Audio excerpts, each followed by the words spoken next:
Hey there. Welcome on behalf of Oregon Humanities to Consider This. I want to say before anything else, a big welcome to Omar El Akkad. Thank you.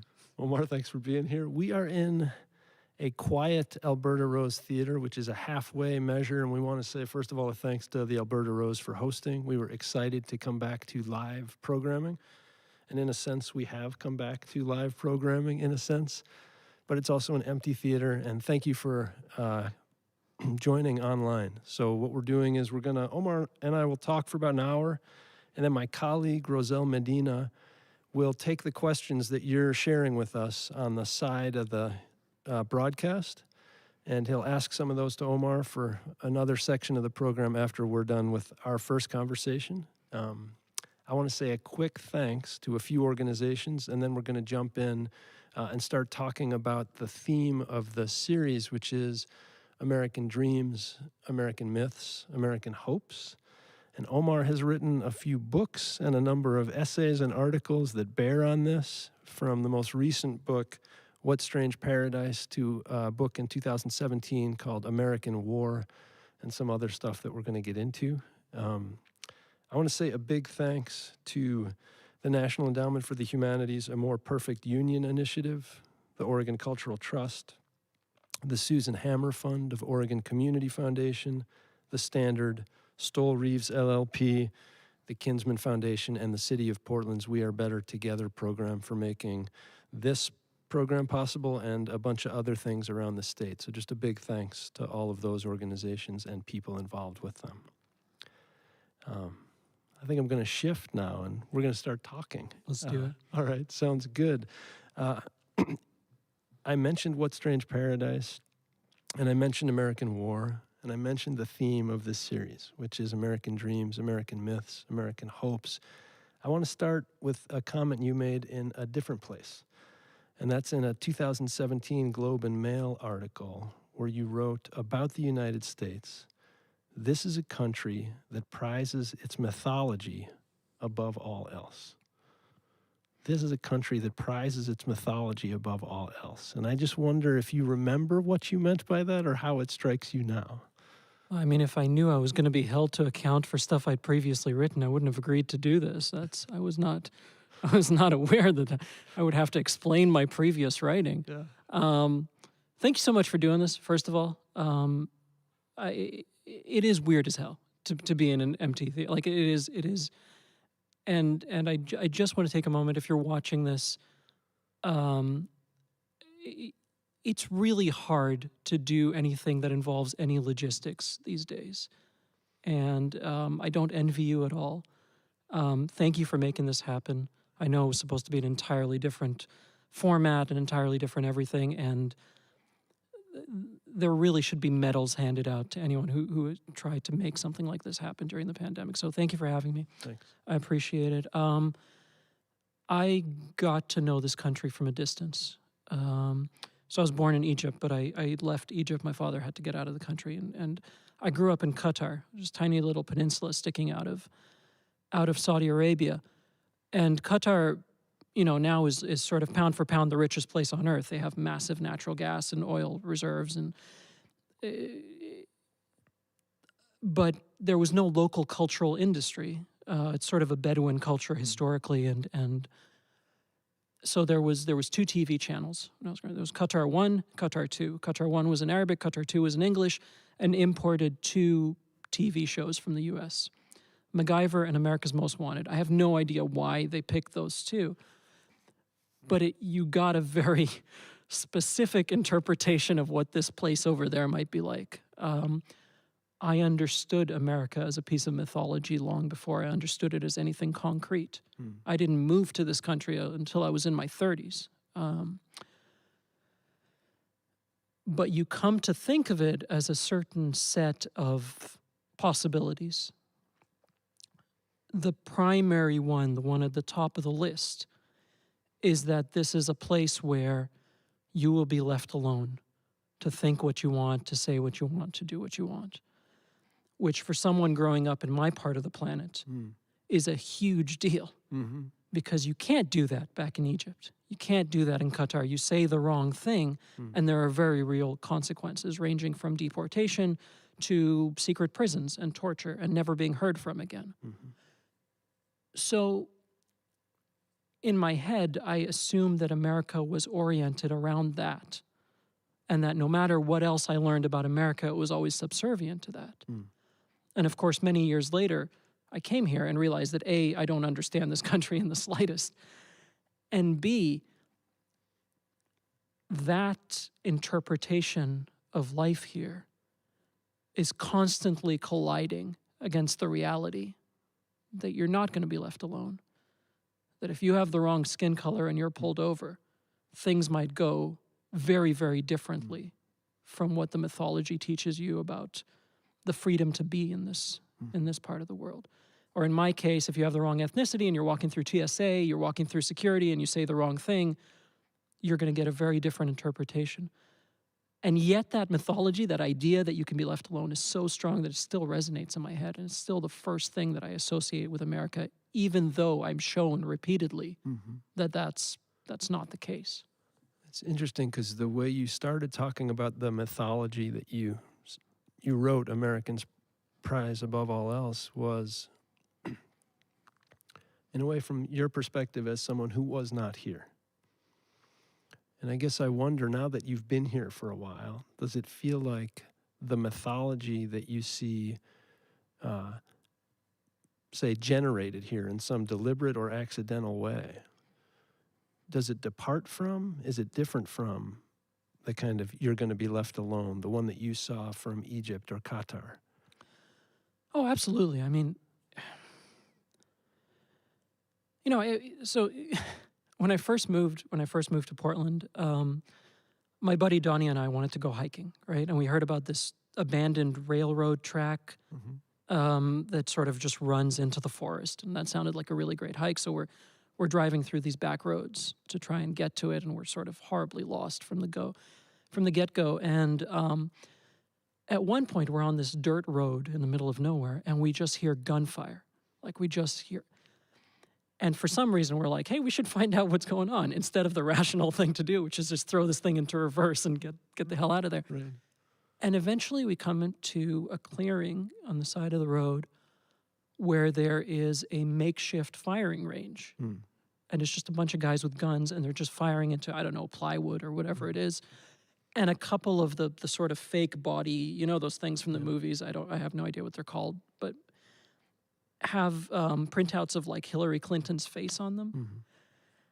And you think about it, and in a way that's part of the mythology of America being a place where you can do whatever you want. You can go out into the forest and shoot pictures of Hillary Clinton with your rifle. Congratulations, but it's so far removed from looking at this place from a distance, where it's land of the free, where it has a veneer of goodness that is implicit, but then you come here and realize that it's not guaranteed at all. It's an incredibly powerful cultural tool set for both good and bad. Yeah, in What Strange Paradise, when Amir is on the boat, he hears conversations, some of which, even though the U.S. is quite far from where they're headed, there's a thought at one point that maybe that's where they're going. And there's another point where it seems like the U.S. just stands in for the West.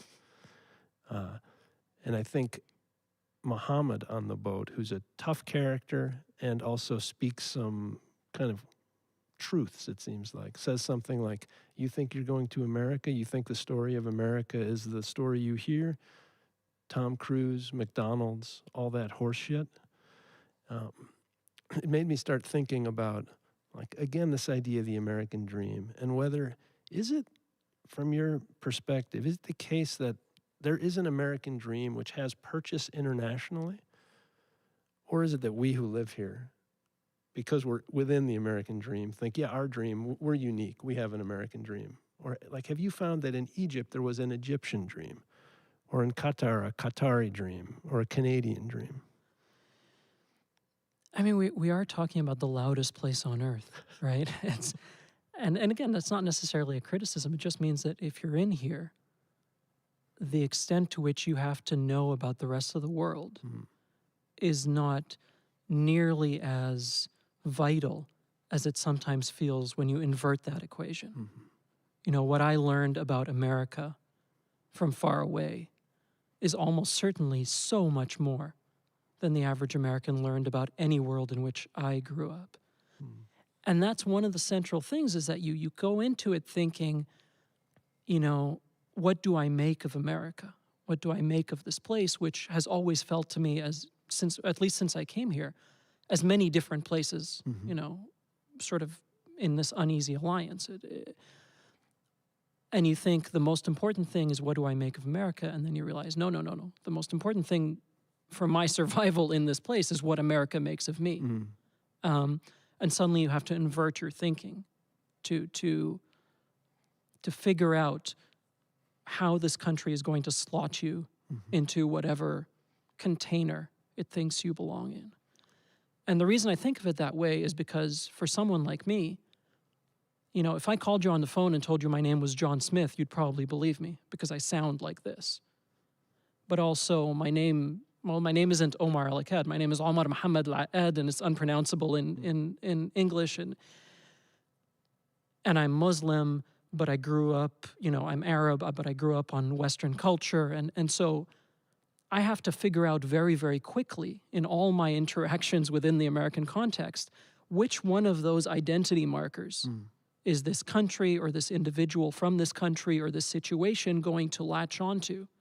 And I have to correct for that, which is a distinctly American, you know, there's versions of that in everywhere I've lived and everywhere I've traveled to, but there's a distinctly American flavor to having to develop that skill set. That's just where you went at the very end of that is what I was going to ask about. In Canada, do you have to do that sort of reading of how you're going to be slotted or categorized, or do you find that that has been more the case here?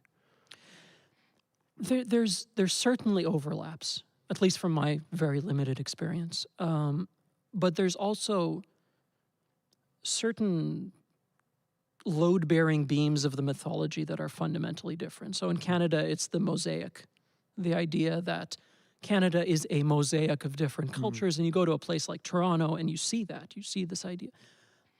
Whereas in the US, the default sort of metaphor is the melting pot. You know, you come here, and yeah, there's different cultures, but you melt into something called American, and you become that. And that's a pretty key difference. There's tons of overlap in the sense of like where you feel like you belong and where you feel like you don't belong. There's certainly that. But there's also something distinctly American that I haven't seen that flavor anywhere else. And so if there's some push towards the melting pot, again, in What Strange Paradise, there's a mention of the sort of story as a story about all men being equal. And as you're talking, I'm thinking, what are the things that people would say are core to the American dream? And I think one, at least aspirational piece of it is something like everybody has an equal opportunity, something like that. And I guess first I wonder, does that seem like it's core at least to the dream part of it, to you as you've gotten to know this place and this dream as it came to you in different... I mean, foundationally, it's contradicted by the history of the country. I know that we have this debate ongoing right now, but it isn't really a debate. You know, the economic expansion of this country was predicated on the enslavement of a group of human beings, and the geographic expansion of this country was predicated on the massacre of a group of human beings. That's not me freelancing opinions, that's a matter of historical record. And the fact that we're having these debates now about so-called critical race theory and what books Texas wants to ban and all the rest of that is a sideshow. It's a sideshow relative to the historical record. So, in a sense, the notion that it is written in one of the founding documents is all well and good, but it is contradicted by the history of the country. That doesn't mean that the entirety of the endeavor is hopeless, but it means that you have to acknowledge what the reality is. So I think that in certain ways, and you know, there's kind of the Fox News model of thinking about America, where if you say the slogan becomes reality. It doesn't. And that, I think, is one of the things that scares me the most about the institutional integrity of this thing called America, which is this notion that there is a significant part of the culture, with its load-bearing beams being the Fox Newses of the world and the Republican parties and those entities, that firmly believes that if you say a thing loudly enough and often enough, it will be indistinguishable from the truth, that there is a frictionless overlap between the truth and what you'd like the truth to be. And that terrifies me, because it leads to these situations where you can just throw the headline, all men are created equal, or this is a place, and somehow use that to sort of wash over the reality and the nuances of how the country actually functions. That's a really scary place to be. So when you started using the word scared and then came back to it at the end, I started thinking about your book, American War, which feels so different from What Strange Paradise, in that there are certainly overlaps. But American War, you're looking forward about 50, 70 years and envisioning the Second the Second Civil War. And it's a thoroughly different America in some ways, and a thoroughly recognizable America in others. Now, that book came out about 5 years ago now. In that time, a lot of people are talking about civil war, or the prospect of civil war, and about how we are different countries within one country. I guess I wonder, when you think about that book now, do you remember what drove the writing of that book and the envisioning of a second civil war, and specifically how it would look with Camp Patience and all the other pieces to that? You know, it's strange because I wrote, I've written 2 novels. I wrote one with American in the title that's set in America and is, in my mind, the less American of the 2 books. It's very much about someone else's story superimposed on the United States, because I needed to bring it home. I needed to take these things that were happening to people who don't have much of a voice in this part of the world, and I needed to set it in the heart of the empire. And I thought, what's the closest, what's the most visceral form of this superimposition? Well, it's a civil war where you're fighting yourself. And I remember, I remember the genesis moment of American War, and I often go back to this, which is I was watching an American TV news. I don't remember if it was CNN or one of the other networks, but this was many, many years ago, in the early days of the NATO invasion of Afghanistan. And they were interviewing this foreign affairs expert, this talking head. And a few days earlier, there had been these protests in Afghanistan. Villagers were protesting against the U.S. military presence. And the question that was put to this gentleman was, why do they hate us so much?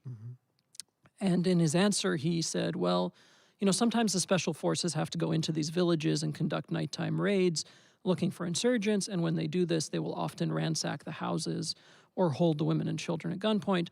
And then he very helpfully added, and in Afghan culture, that sort of thing is considered very offensive. And I still remember that. It betrays a kind of a sense of these people belong on a different planet. Look at their bizarre customs of getting offended when armed men come into their house. And I wanted to attack that as much as possible. So that was the thinking behind American War. What happened was I finished writing the first draft in the summer of 2015. And about 3 weeks later, Donald Trump announced he was running for president. The book ends up coming out 4 months into the Trump administration in 2017, and is immediately slotted on all these article lists of the first books of the Trump era and the books you need to understand to learn about. Even to this day, recently somebody posted this thing on Twitter calling it utter trash because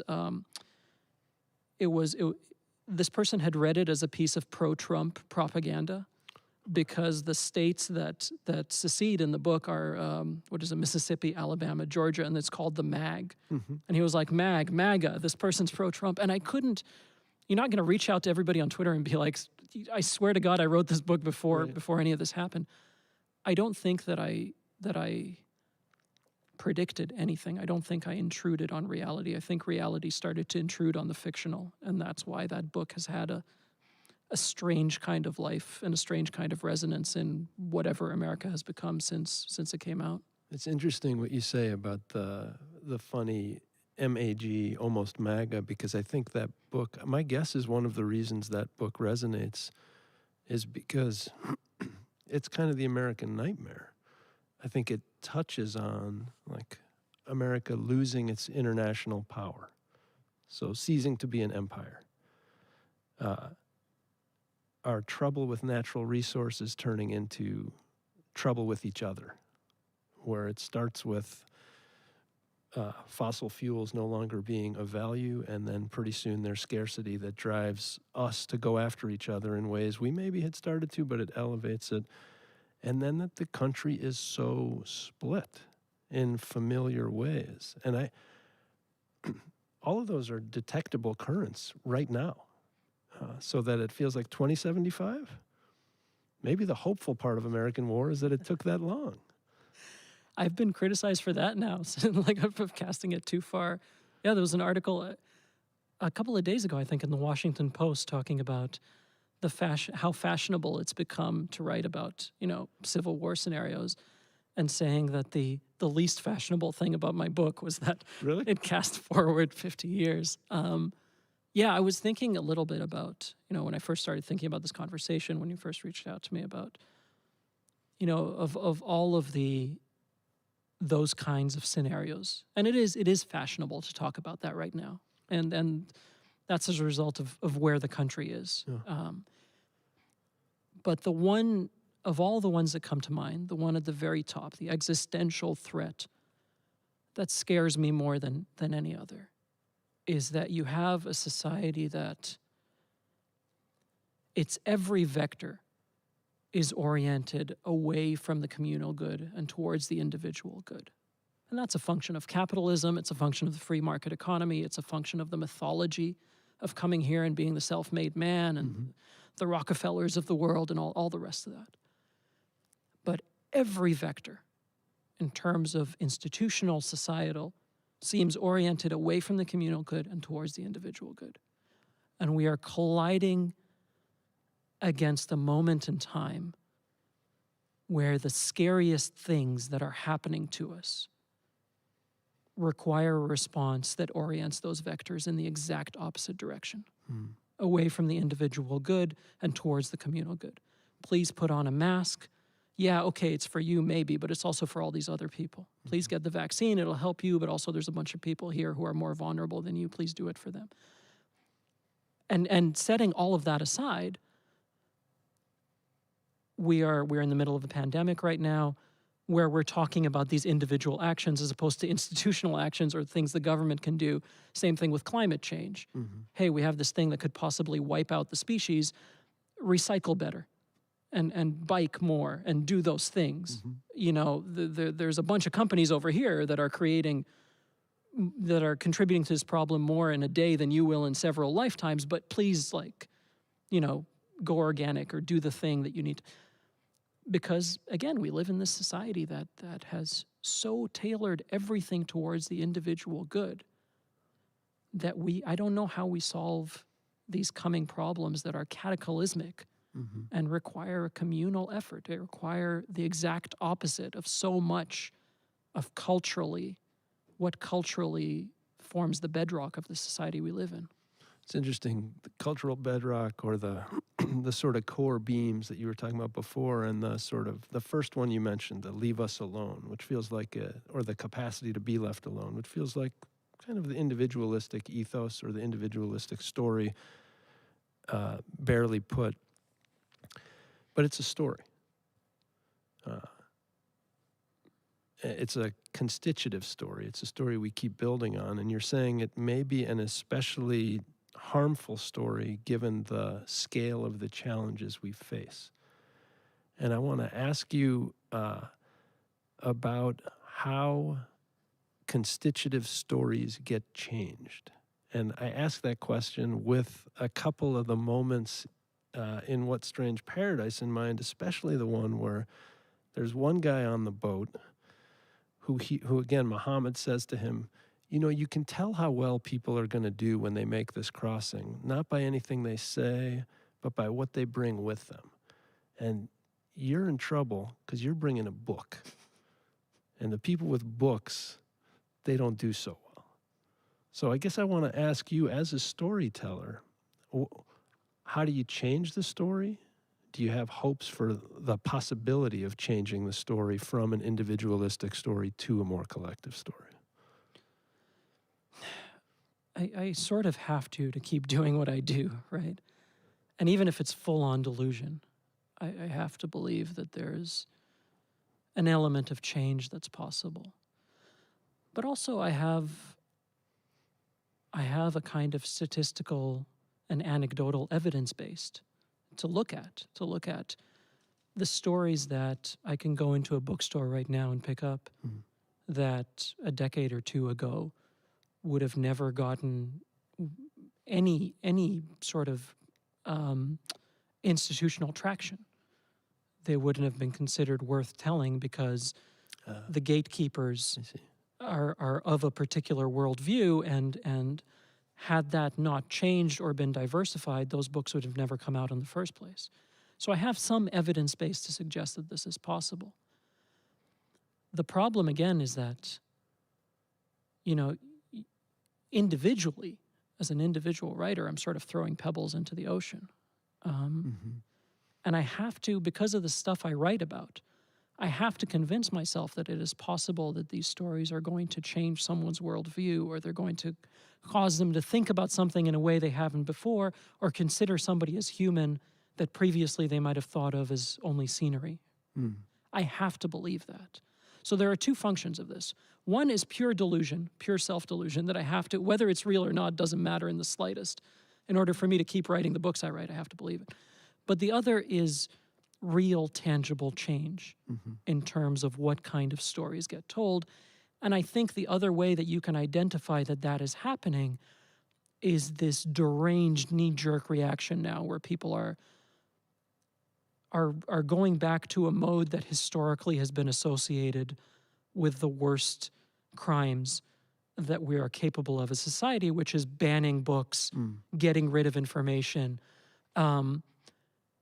That wouldn't be happening if this work wasn't having an effect. So I think those are the two ways that I look at it. Maybe we can stay on how stories shape culture and maybe shape collective action or don't. And I'm thinking now of this line in American War towards the end. You fight the war with guns. You fight the peace with stories.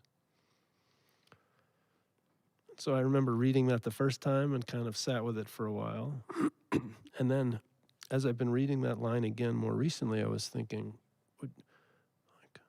do you have a sense of, are we in a peace moment right now that is primarily about stories, or are there other ways we should be thinking about the fight, the kind of fight that it sounds like you're engaged in? I think of it in terms of layers, I guess, layers of violence. So the most overt surface layer of violence is physical violence, guns, bombs, people killing each other. I don't think that layer can exist on its own. It has to be held up by other layers that constitute other kinds of violence. The one that comes to mind first and foremost is linguistic violence. So one of the assignments that has influenced all of my writing ever since, when I was a journalist, one of the assignments that really sort of altered my view of a lot of things was when I went down to Guantanamo Bay. I spent most of 2008 going back and forth, covering the pretrial hearings for this guy named Omar El Akkad, who was the last Westerner held in Guantanamo Bay. He was accused of murder, and he was being tried in an ad hoc system that was being invented on the fly, because that is what the Gitmo legal system is. And he was being tried in a place that technically wasn't Cuba or the US. It was a nowhere place, and it was deliberately a nowhere place so that you could do this stuff, so that you could sidestep habeas corpus and all the rest of it, right? And one day we're touring one of the camps, the prison camps where they keep these folks. At the time, there were Camp 4, Camp 5, Camp 6. 4 was medium security. These were all Halliburton, I'm pretty sure Halliburton built and based on U.S. prison design. 4 was medium security, 5 and 6 were Supermax. There was also Camp 7, which we found out about by accident. They forgot to black it out on a court document, which is the only reason anybody knows about Camp 7, which is where the high-value guys are kept. Nobody from outside the military has ever seen it, as far as I can tell, but we know it exists. Anyway, we're touring 4. We're touring Camp 4. And at one point, I ask the officer who's giving us a tour, and I say, so when do the prisoners, and as soon as I get to that word prisoners, one of the soldiers stops me and says, we don't have prisoners here, sir. We have detainees. And it was vital to that man's worldview and his role in the world and his sense of place that there be no prisoners here. Because prisoner implies a prison sentence, which has to be defined. Detainee you can hold forever. There were no interrogations at Guantanamo Bay. They didn't call them that. There were reservations. So detainee 8645 has an 8:30 p.m. reservation. Means that at 8:30 we're dragging this guy out, taking him to the interrogation sheds. These are the things that hold up and legitimize the sort of hot violence, the stuff that's overt. The bombs, the guns, the killing. And so I think about these things as being intertwined. When I was writing American War, at one point I was driving up from Florida. I was driving up to Atlanta. I was doing a story there. And I crossed the state line. And on the highway, just on the other side of the state line, there was this giant billboard. And all it said was secede. It didn't say like brought to you by or like visit our website or anything like that. It's just secede. And I thought that's really funny because usually one of the spoils of victory in a war is the ability to shut down the other side's stories, or at least the public display of them. You know, there are immense regulations related to Nazi imagery in Germany. Japan, I think, still technically can't have a standing army, at least formally speaking. There was a war here. There was a war between two sides, and one side won, and the other side's stories were not shut down in the slightest. This is still a country that, it's changing now, but it still has more monuments dedicated to the perpetrators of slavery than the victims. And so people sort of complain about American war as having this, you know, this isn't how a second civil war would go down. And I agree completely. I don't think the first one ever ended.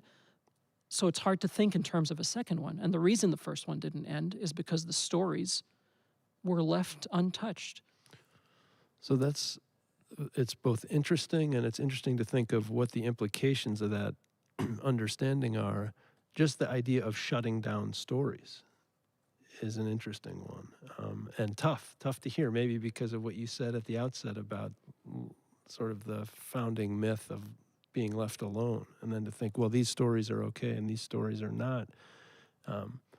What would it mean to shut down the story of the lost cause or something like that? Yeah, so that's the difficult part, right? It's not like sending weapons inspectors in to find the weapons of mass destructions and then sort of take them apart, right? That's a much harder thing to do, to take apart a story. Yeah. The central way you take apart a story is to provide a counter story. And I imagine one of the difficulties with doing that in the context of an American setting, particularly we're talking now about the North and the South, but we're talking about people who looked like each other fighting one another. And I suspect it's much, much more difficult to start actively fighting that kind of war when the person on the other side looks a lot like you. And when the people who are most going to be victimized by the presence and the continued existence of these wholly fraudulent stories look very different. They have different color skin. Right. So I imagine that's one of the difficulties, but fundamentally you can't really destroy a story, right? But you can provide a counter story. And you can make sure that when something is predicated on a lie and predicated on a wholly fraudulent interpretation of what happened, that you call it such, which means at the very least not allowing monuments to the people who tried to destroy this country over the right to keep slaves. That seems like a basic starting point to me. Yeah, I love the idea of counter stories. In a way, trying to tell more powerful counter stories is more effective than shutting down stories that are both false and harmful, it sounds like. Makes me think more about American War, which is a book about a woman who, here we are in an empty theater, a woman whose last huge act is a sort of terrorist pandemic causing act. And there are other acts of tremendous violence along the way. And we're with her. It's not a book that it's not a book that that sets us against her in a lot of ways. It's a book that has us try to understand her and understand the conditions that could lead to something like her loyalty to her people. So can I ask you about that? I mean, it's an interesting kind of counter story because it does so much to get us to identify with someone who does things that in normal cases we might point at and say, that's awful and I can't understand it. Yeah, I mean, it was again, whether it succeeded or failed is an entirely different story, but the attempt was to take a person who normally we would only see at the finish line when they've done whatever horrible thing they're going to do, and show the entirety of the race. Show from the starting gun all the way to the finish line. Because I was in college when 9/11 happened. I woke up one day and there was an email from my friend who was at Columbia, I believe, saying, "Hey everybody, I just wanted to let you know I'm okay." And I thought, this is are you going to send us one every day? Like, what's happening here? And then I turned on TV and saw what was happening. And it coincided with adulthood for me. The entirety of my adult life has been in the post 9/11 age, and one of the defining sentiments is this notion of, George W. Bush standing up and saying you're either with us or with the terrorists, and this notion of these binaries, and the idea that we were constantly hearing about these people defined by their final horrible act. And this was also the case with my journalism career. My journalism career coincided with the biggest terrorism arrest in Canadian history, this thing called the Toronto 18 case, which was these 18 kids who, and some of them were kids, some of them were like 17 years old, had all these grand plans of beheading the Prime Minister and blowing up Parliament Hill and all the rest, and they were being watched the whole time. And so one Friday, the RCMP, which is Canada's FBI, swoops in and arrests all of these people. And I spent the next 2 years of my life on that story, trying to figure out how these kids from the suburbs of Toronto ended up becoming these people who were building detonators off of YouTube videos. And I wasn't so much interested in the final act. I was interested in the progression. And that's essentially what American War asks you to do. Yeah. It asks you to watch the progression. It asks you to look at what damage does. And how, I think there's some people who are incredibly strong and react to damage with love. They react by becoming more loving. But I think there's also people who become damaging as a result. And this is the story of one of them. And that makes me want to go back to What Strange Paradise, and which you just said kids and how they react to damage. And here we have this unlikely pairing of these two kids. They're coming at their relationship in this unusual way. Amir and Vanna. Yep. And I guess I want to ask about her commitment to him, her loyalty, it seems like, to him. And I say loyalty deliberately because it feels like in both of these books you're exploring loyalties and where they come from. In your mind, as you wrote this book, why did she choose him and the risks that came with that? So American War wasn't written during the Trump years, right? It was written before the Trump years, but a lot of What Strange Paradise was written during the Trump years. I remember there's certain scenes that I remember writing with the TV on in the background. You know that horrible narrative device in movies where they want to let you know about information, so they just have a news anchor kind of say it in the background? It was that, and it was the Muslim ban, for example, right? Literally playing in the background as I'm writing certain scenes. And one of the things about that era, the Trump era, whatever that was that we all kind of lived through. That's a good tense you're using right now. Yeah. Yeah, exactly. Let's hope it remains that way, right? I don't know what's coming next. I don't think Trump is the last Trump. That's I'm fairly certain of that. But I was thinking a little bit about one of the defining elements of that time being this almost instantaneous forgetting, almost as a survival mechanism, like as a psychic defense mechanism. You had to forget yesterday's scandal because there was a new scandal today. And if you tried to be equally outraged about every single one, you would sort of lose your mind. And so What Strange Paradise was very much written in the context of trying to write about the privilege of instantaneous forgetting. You know, this horrible thing happens.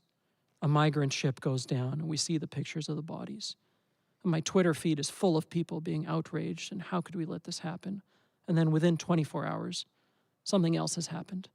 And all the same people are outraged about that now. And it's a real privilege. It's a real privilege to be able to be temporarily outraged and then move on. And I was trying to write against that. And so Vanna has an element of that. Vanna is this girl who is born on a Western island. She is coming to terms with the idea that this is, a lot of her life is going to be dictated by things that she had no say in. The color of her skin, the class, wealth class disparity that she was born into, so on and so forth. And she's trying to figure out what it means to be a good person in that context, but it's still coming from a place of privilege. And so she finds this boy who's the sole survivor of a migrant shipwreck, and she decides to help him. And she is fundamentally doing something good, but the driving force is the need to be seen as a good person and to do the things that a good person would do.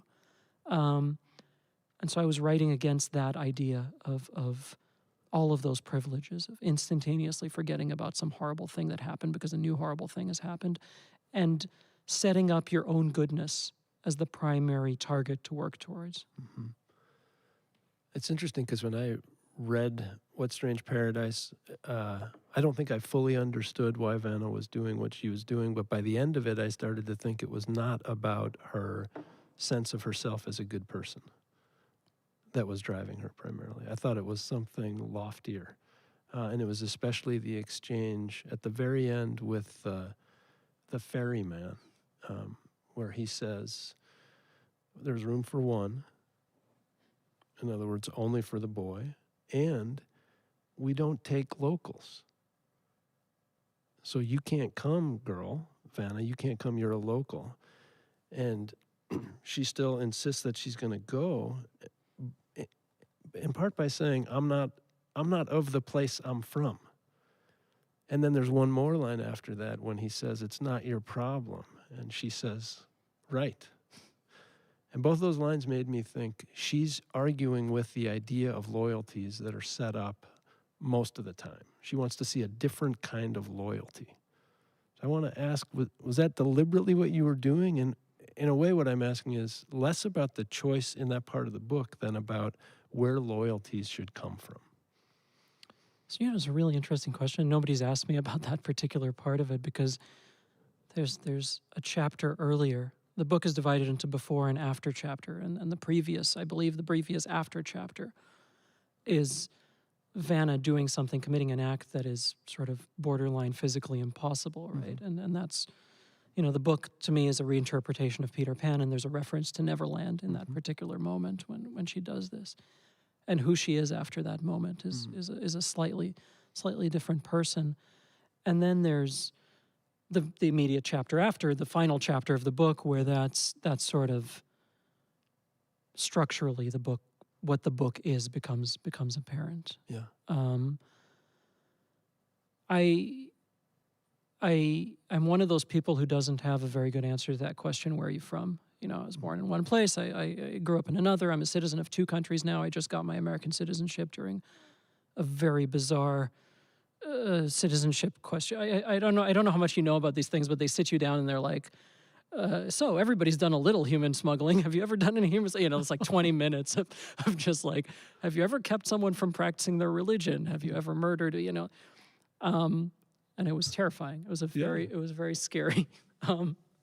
I answered no to all of them, by the way, just in case you're second guessing your decision to have me up on stage here. But anyway, This notion of not being able to point to any geography, Yeah. any set of cultural lineage and say, this is mine, Mm-hmm.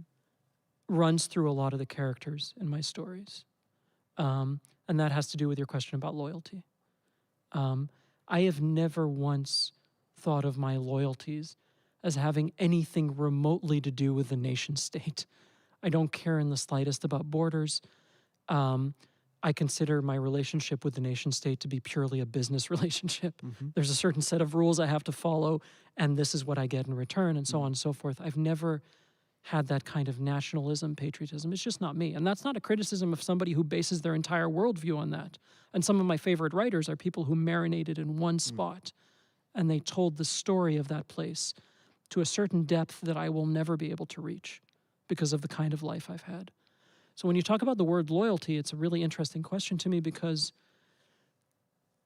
I don't have the prerequisite life to think of loyalty as a stable thing anchored to anything unchanging, let alone a nation. I want to stay here a little bit. I mean, in American War, the closest thing we have to a mentor or a teacher, Gaines, he says the difference between the North and the South is right precisely on this, that what makes the South is that leave all the principles aside, Reds live and die for other Reds. They stick to each other. That's where they're going to be. And that does seem to be primarily due to geography and shared culture, shared past. And so, and that's powerful. That for Sarat, and I may be mispronouncing her name. That's how it is in my head. Okay. That seems to animate a lot of her choices, is that she understands herself then as fundamentally loyal in the way that Gaines says. And that's why I think Vanna feels so different, because her sense of loyalty comes from somewhere else. And it sounds like you're saying your sense of loyalty comes from somewhere else. I didn't hear you say, screw loyalty.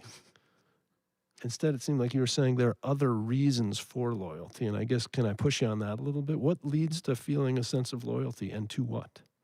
Actually, now that I think about it, it's Sarat in my head. Okay. It's always, yeah.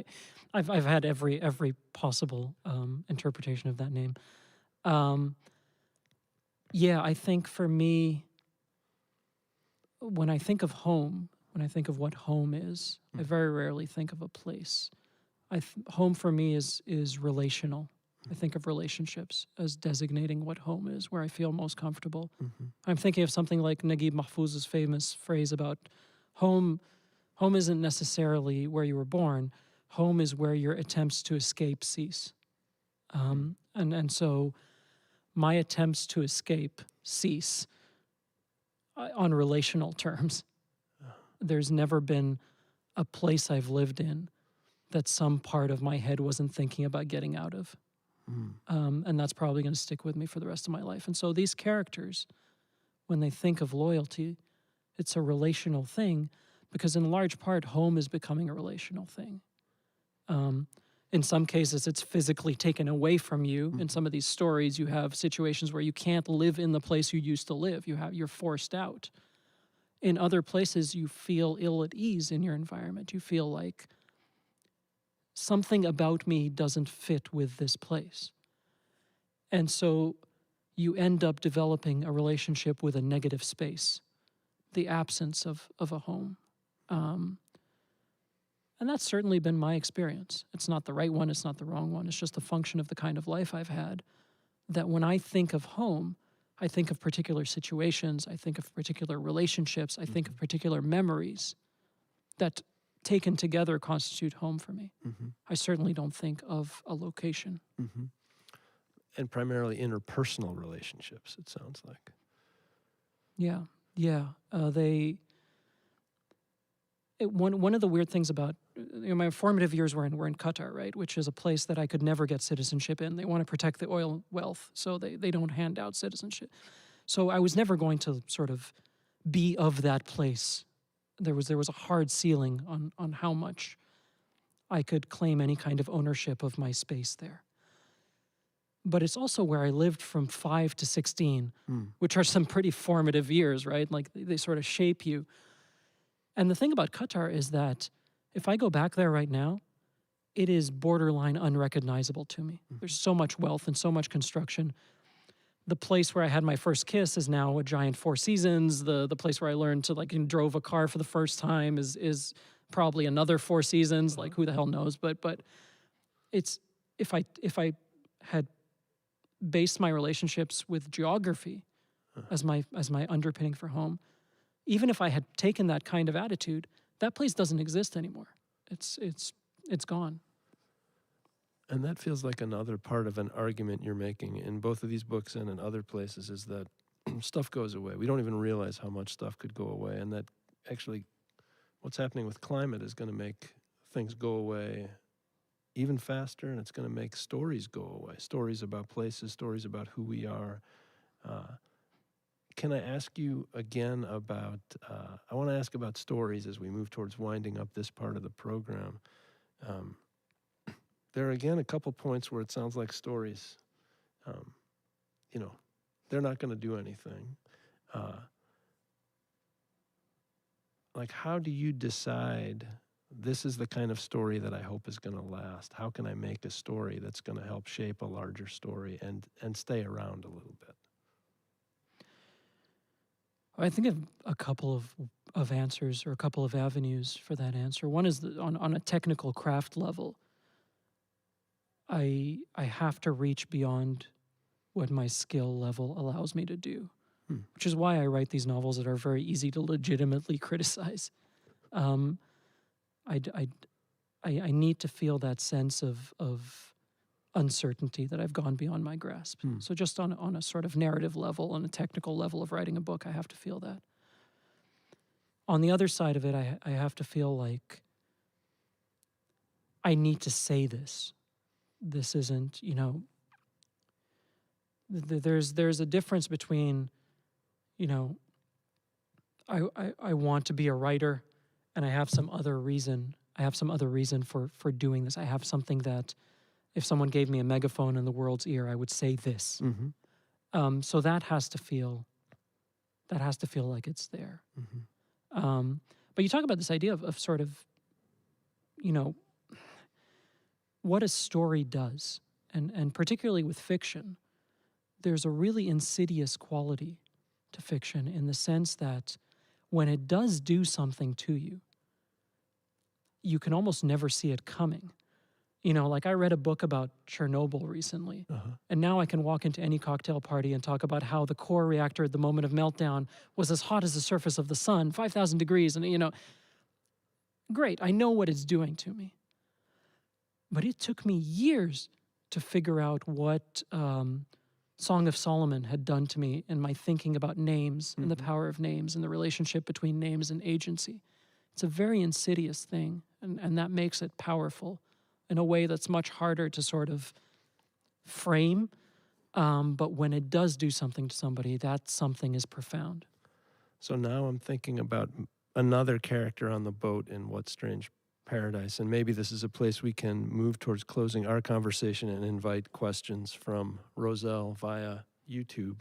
The character, and again, I'm going to ask about pronouncing his name, Maher. Yeah. And I'm going to read it.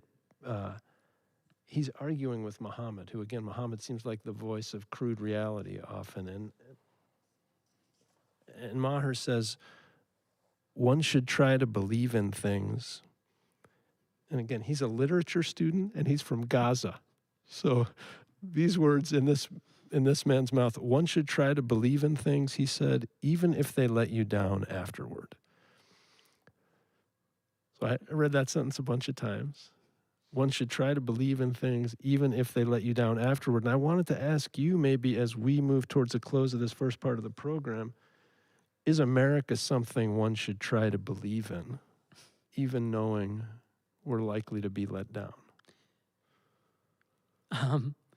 So that conversation in the book, he says that line, and then Muhammad says, "What the hell are you talking about?" And Maher says, "Oh, it's something my favorite writer once said." And then Muhammad says, "Your favorite writer is wrong." A long time ago, towards the end of his life, Jorge Luis Borges, probably the most prominent figure in Western literature of the last century, came to deliver a lecture series at Harvard. And the lecture series was basically, I don't know what the exact title was, but the title may as well have been like, Jorge Luis Borges talks about whatever the hell he wants because he's Jorge Luis Borges. And he's fully blind at this point. He's pretty well fully blind. And he's just meandering through literature. It's an amazing set of lectures. You can find it online, I'm pretty sure. And he's reciting Old English poetry by heart. And that line is a line, he's talking about a poem, I believe, and says in passing, one should try to believe in things even if they let you down afterwards. We've been sitting here for an hour, and I've said pretty well everything that's on my mind about America without a second thought. The criticism, the flaws I see in this country, the places that terrify me. If we had been doing this version of this conversation, but in Cairo, and I was saying the same things about Egypt and the Egyptian government and Egyptian society, there's a very good chance that the lights would have gone down about halfway through and nobody would have ever heard from me again. So I don't want to sort of veer into this very lazy space of the equal, everything is equal across the board with respect to, they have one kind of repression here and they have one kind. That's not true. That's not true.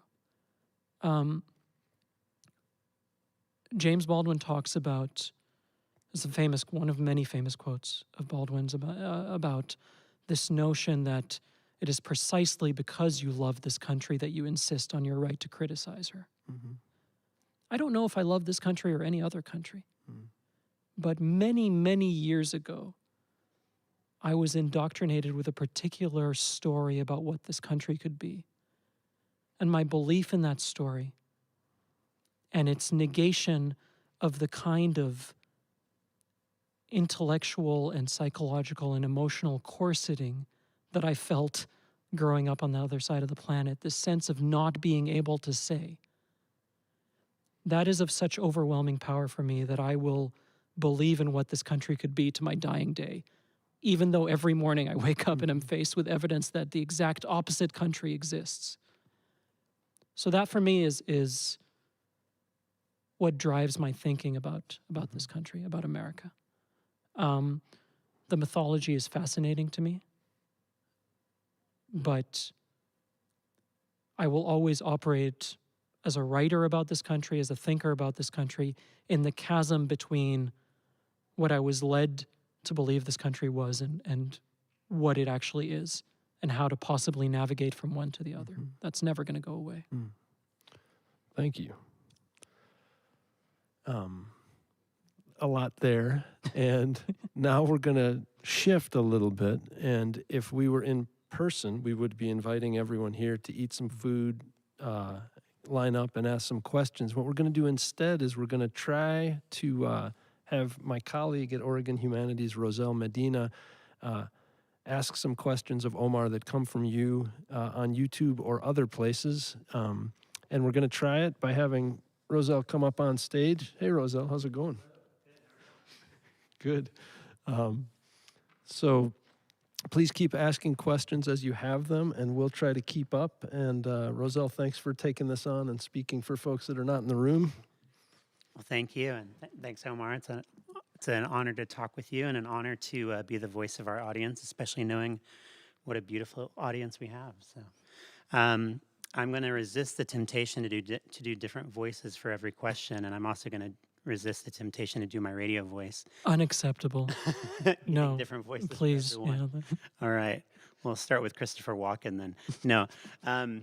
I'll ask a question from Don 2 in Toronto, who asks, Omar, you described delusion being one of the things you use to propel yourself. Are there times where your reliance on that delusion waxes or wanes? Are there times where you feel it's unhelpful? That's a really fascinating question. The short answer is yes, absolutely. It's not a consistent thing. One of the reasons that my ability to operate in that mode I find challenging at times is because it is intertwined with my privilege to be able to operate in that mode in the first place. You know, because of the kind of writing I do, I talk about this a lot, because of the kind of topics that I gravitate to, both as a novelist but also as a journalist, I am quite often a tourist in someone else's misery. And when I was a journalist, I could at least tell myself, well, you're producing something that's going to be in the permanent record. And maybe it'll show up in Ottawa or Washington, somebody important will read it, and so on and so forth. It'll affect change in some way. And so that offsets this ugly feeling you have of parachuting into somebody else's reality, writing about their misery and then getting the hell out. That's a much harder sell when you're making stuff up. And so for me to be able to delude myself into thinking however I need to think to get the project done, to get the writing done, is an added layer of privilege on top of that original privilege of parachuting into somebody else's misery. And usually there would be a but at the end of the sentence, and then there would be a justification for why I'm doing this. And I don't have that. And I don't know if I can keep writing these kinds of books as a result. Because at some point, you are faced with the overwhelming evidence that maybe you're not changing anybody's mind. Maybe all you're doing is putting these books out into the world, getting some royalty money, and then moving on to the next one. Maybe it's not making a difference. So that's when it wanes. That's when it's really hard to live in that delusional mode, when I remember how incredibly privileged I am to be able to do that in the first place. Nancy asks, you choose hope generally, despite the existential threats you identified. How do you find/hold your personal hope, particularly as a parent, given the gut-wrenching stories you have covered? I was I was on a Zoom book launch for a series of short stories about the Anthropocene, about climate change, and there were a group of writers, and the question of hope came up. And the first 4 or 5 writers to answer the question about hope said, we must remain hopeful. It's the most important thing, so on and so forth. They had this very sort of similar. And then there was the 5th guy whose house had just burned down in the wildfires in California. And he said, there is no hope. There's nothing that we can do about this. But we must act as if there is hope. And nobody really wanted to follow that, because how do you put yourself in that mode? I have 2 young kids, and they necessitate a view of not the world, but of us as capable of goodness. This was much easier to do before. It was much easier to write my stone cold bummer novels and to exist in that world and to do that kind of thing when I could be selfish about it. And I can't do that anymore. And so I try to orient myself in the direction of hope, and I try to orient myself in the direction of joy, because I belong to one of many, many generations that have effectively mortgaged the future of my kids for a certain level of convenience and my ability to walk into any grocery store and find 6 different kinds of tomatoes all year, and that sort of thing. Given the immensity of what we've already taken from these kids ahead of time, I think the least we can do is orient ourselves in whatever direction is necessary for them to experience joy, and that is what leads me to hope. The reality might be that there is no hope. The reality might be that we've crossed a line after which we can't undo the damage that we've done.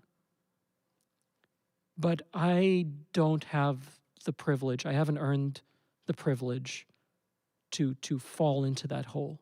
That's too easy.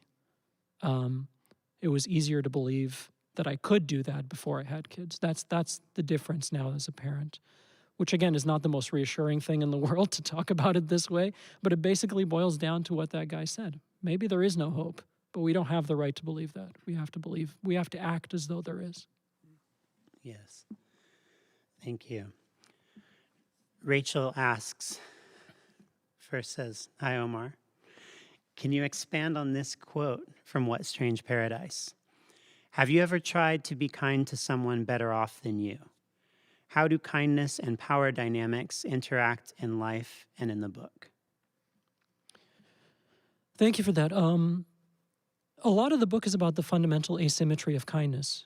This notion that a lot of times if you're lending a helping hand, it's because structurally you're in a position to reach down and lend that hand. And I was thinking about that again in the context of what we talked about earlier, which is this notion of the individual and the systemic. We have the good fortune in this part of the world to believe in near infinite individual agency.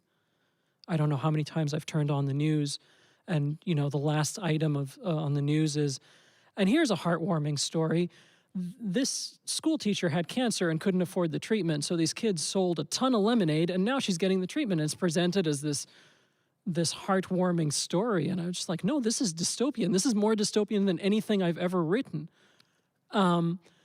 Because of this notion of individually we can cure systemic issues, which I think is a really, really unhelpful delusion. I don't want to live in a GoFundMe world. I don't want to live in that kind of, I don't want to celebrate every time somebody raises enough money so that they can get their cancer treated and they get the chemotherapy they need. So a lot of the book is about that notion. It's about this idea of kindness as a virtue on equal ground is perhaps the most important virtue there is, the most important part of being a decent human being. But if the ground is unequal, kindness is not going to solve that. And I feel bad saying that because I don't want to come out as the anti-kindness guest, which is among the many horrible positions that I've taken over the course of this evening, would maybe be the worst. I'm just talking about this idea of trying individually through being good enough to solve systemic issues, I don't think is ever going to work. Thank you. Lindsay McPherson asks, "Is it truly futile to expect that a nation that celebrates individualism can have a concurrent sense of cohesive community?" The short answer is I don't know. And I don't know in the context of the macro, right? Which is when, at one point or another, we are going to face the really cataclysmic stuff in the context of the kind of society we've created. So, the trajectory of something like climate change is not a smooth curve. The moment that insurance companies, for example, decide that coastal property isn't insurable anymore, overnight that stuff becomes worthless because of the society we live in. We live under capitalism, and once the insurance company decides your home is not insurable, that's done, right? So that'll be a shock. There'll be these series of shocks, and eventually they will get so large that we will have no choice but to band together as communities and do something about it. The question then will be, is it far too late? Historically, this country has banded together when really awful things have happened. One of the problems is what happens after that. You band together and then you go invade Iraq and Afghanistan and get into a 20-year invasion and 1 million people are killed needlessly. That worries me. It worries me what happens after this banding together. I think on an individual community level, this is happening already all of the time. There are vulnerable communities in this country who have no choice. Rugged individualism and manifest destiny and the self-created man and the, millionaire from nothing was never a story that was intended for these communities. That was never accessible to them. So you have a lot of communities that are incredibly tight-knit and incredibly good at this sort of thing. It's just not at a scale, at a scale or a scope that is going to save the country from something like climate change. So yeah, sorry, that was a very roundabout way of saying I'm not sure. But I think at one point or another, we're going to be forced into a confrontation where that there's going to be no other option. Thank you. Robin Teeter here in Portland asks, I know a young man from Syria who has applied for asylum in the U.S. I wonder what your advice for him would be if and when he receives it. He is an ardent student of the U.S. Constitution, by the way.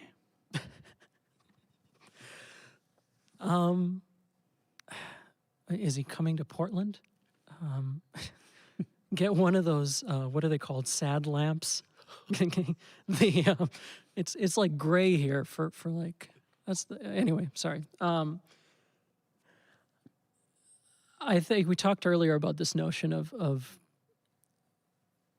this thing I've developed where I preemptively try to guess which aspect of my identity a person is going to latch onto, and then sort of try to correct for that. That's a lot of work, and it feels really necessary when you first get here. But if you get too good at it, you start to erase parts of yourself. You start to become a reflection of how you're seen rather than who you really are. And I know that this is an incredibly abstract piece of advice to give to somebody who's coming to this country, but I would warn against getting too good at navigating the world as a reflection of how you're seen by this country and by the people in this country. Also, it's often a fraudulent person that you're mimicking. The reason that I have almost never had any problem getting through security at an airport is because I have this accent. I have relatives who look like me, who have similar names, who don't have this accent, and they're taken into secondary almost always. So some of this stuff is based on an entirely fraudulent interpretation of a person. Don't let yourself disappear under the weight of the person you feel you need to be to exist in this country. It's not. It may feel like the only way to survive, but it's not a fair trade-off in the end. Well, thank you. I think that's the questions from our audience at home. Thank you, Omar. Thank you.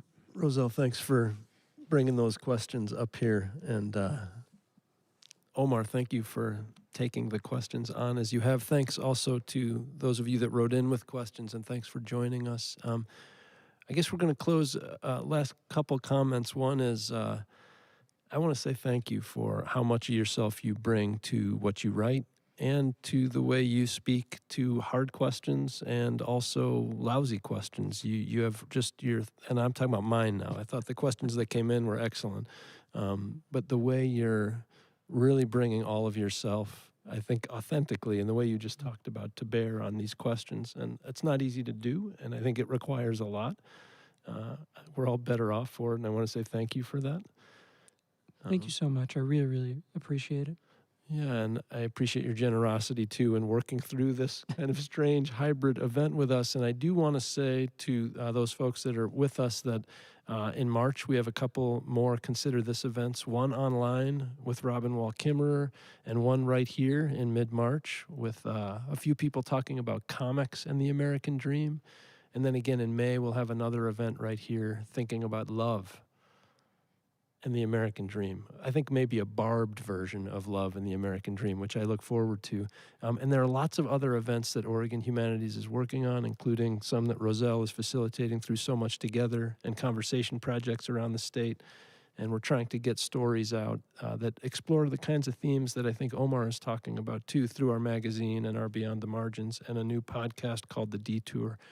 So thank you for joining us here. I hope you'll join us in other places. I want to say, again, a huge thanks to Omar, and thank you to the folks at the Alberta Rose for helping us put this on, and we look forward to filling the house with you down the road. Thanks for joining us, and hope to see you soon. Good night.